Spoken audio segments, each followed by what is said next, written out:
রূপনারায়ণ নদীতে ভয়াবহ নৌকাডুবির মতো ঘটনা, সেই ঘটনার রেশ এখনো কাটেনি।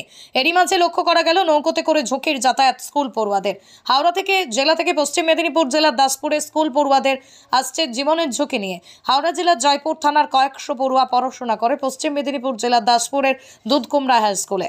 প্রতিনিয়ত নৌকায় করে যাতায়াত করে ওই সমস্ত পড়ুয়ারা কয়েকদিন আগেই রূপনারায়ণ নদীতে নৌকোডুবির মতো ঘটনা ঘটে।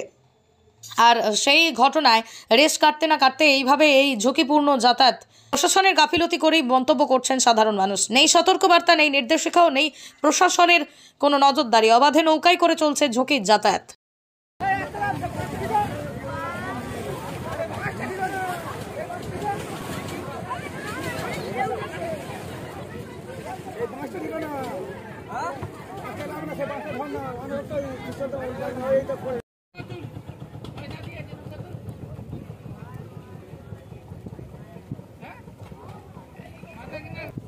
দৃশ্যটা দেখানোর জন্য বলবো যে স্কুলের পড়ুয়ারা তারাও কিন্তু নৌকোতে করেই আসছে সামনের দিকে। একেবারেই সেই দৃশ্য এই মুহূর্তে আমরা সরাসরি আপনাদের সামনে তুলে ধরেছি।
প্রশাসন উদাসীন, সতর্ক করেনি।